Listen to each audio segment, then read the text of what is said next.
No Tarek Notícias, variantes estão vencendo corrida contra vacinas por causa da desigualdade na aplicação, diz a OMS. José Serra é submetido a cateterismo em São Paulo e coloca stent em artéria do coração.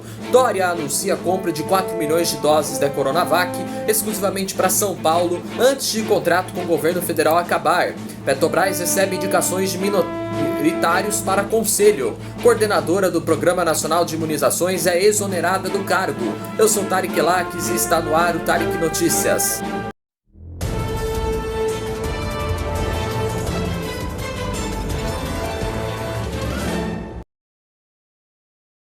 Olá, boa noite para você. O diretor-geral da Organização Mundial da Saúde, Tedros Adhanom Ghebreyesus, disse hoje que as variantes do coronavírus estão vencendo uma corrida contra as vacinas por conta das desigualdades na distribuição e aplicação entre os países. Ele também criticou o que chamou de nacionalismo das vacinas e disse que isso pode atrasar ainda mais uma recuperação econômica mundial. Ghebreyesus reforçou o que vem dizendo publicamente de que enquanto países ricos vacinam crianças e até mesmo já consideram doses de reforço, os países pobres continuam sem proteger os profissionais de saúde que atuam na linha de frente. O diretor executivo de emergência da OMS, Mike Ryan, alertou que países que estão suspendendo restrições com baixa cobertura vacinal e com variantes estão promovendo uma mistura tóxica. Em meados de junho, a cientista-chefe da OMS alertou que a variante Delta do coronavírus vinha se tornando dominante no mundo por conta de sua maior transmissibilidade. Uma variante é resultado de modificações genéticas que o vírus sofre durante seu processo de replicação. Um único vírus pode ter inúmeras variantes. Quanto mais circula, mais ele faz replicações e maior é a probabilidade de ocorrência de modificações do seu material genético. Mas isso não significa que ela seja resistente às vacinas. A chefe do programa de emergências da OMS, Maria Van Kerkhove, afirmou que as vacinas conseguem reduzir casos graves de Covid. Ela reafirmou, no entanto, que as 2 doses da vacina, quanto a aplicação é feita em 2 doses, são importantes para garantir a proteção completa. Kerkhove também alertou para o surgimento de uma constelação de variantes no futuro que pode se tornar um problema para a imunização se ela não for acelerada.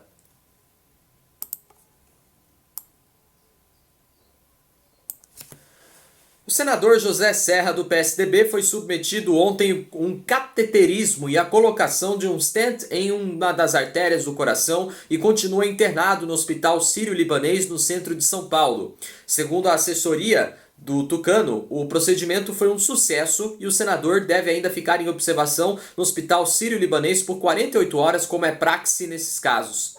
Serra tem 79 anos e foi hospitalizado no dia 22 de junho depois de ser diagnosticado com Covid-19. Mesmo assintomático, ele cumpriu quarentena no hospital, que identificou uma pneumonia leve no senador, que havia sido identificada nos exames de imagem com antibióticos por via endovenosa. Segundo a assessoria do parlamentar, o Tucano já recebeu 2 doses da vacina contra o coronavírus em São Paulo.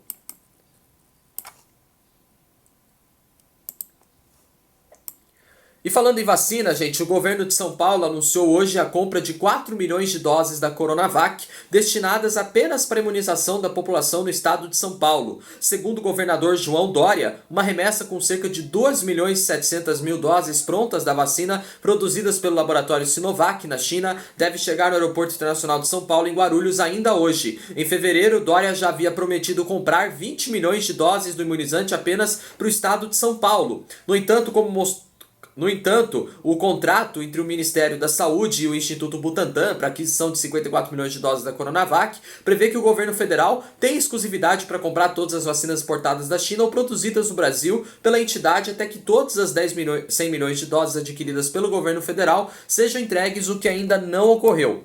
Questionado sobre a legalidade de comprar doses para São Paulo antes de entregar as vacinas adquiridas pelo governo federal, Dória rebateu e disse que a negociação por parte dos estados foi autorizada pelo STF. No entanto, a decisão do Supremo Tribunal Federal que autoriza estados e municípios a comprar e distribuir vacinas não se relaciona diretamente com o contrato de exclusividade firmado entre o Butantan e o Ministério da Saúde.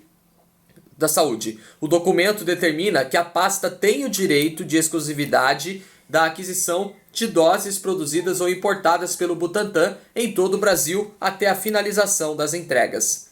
Confrontado com um trecho do contrato, Dória disse que a informação que consta na cláusula de exclusividade está correta, mas destacou que o documento tampouco prevê antecipação das entregas por parte do Butantan.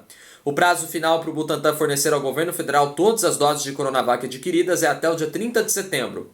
Hoje, Dória voltou a prometer que a entrega das 54 milhões de doses será adiantada para até agosto. Essas doses se somam aos 46 milhões que já haviam sido comprados pelo Ministério, totalizando 100 milhões de doses da Coronavac para o Plano Nacional de Imunização. Das 100 milhões de doses de Coronavac contratadas pelo Ministério da Saúde, 53 milhões já foram entregues para o governo federal e distribuídas para os estados. Acionistas minoritários da Petrobras enviaram 3 indicações de candidatos para o Conselho de Administração. Juca Abdala, Marcelo Gasparino e Pedro Medeiros foram os nomes enviados pela Absolute Investimentos, Moat Capital e Banco Clássico, segundo o comunicado divulgado pela estatal. Juca Abdala é banqueiro e controlador do Banco Clássico. Faz parte dos conselhos da transmissora Aliança de Energia Elétrica e da Companhia de Energia Energética de Minas Gerais. Marcelo Gasparino é advogado e foi membro do Conselho Fiscal da Petrobras entre 2019 e 2021. Ele é presidente do conselho da Eternite e faz parte dos colegiados da Vale e da CEMIG. No último mês de abril, ele já havia sido eleito para uma cadeira na Petrobras, mas renunciou em manobra para forçar novo pleito. Pedro Medeiros é sócio da Atalaia Capital e tem passagens por grandes bancos que atuam no mercado de capitais, como Citi, UBS e Pactual, e é observador da Petrobras e suas subsidiárias desde 2007.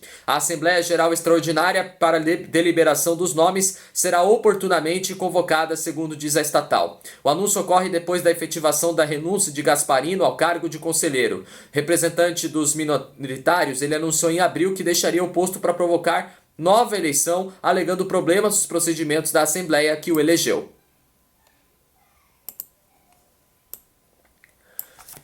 O governo exonerou a coordenadora do Programa Nacional de Imunizações, Franciele Fatinato. A decisão foi publicada no Diário Oficial hoje e assinada pelo ministro da Saúde, Marcelo Queiroga.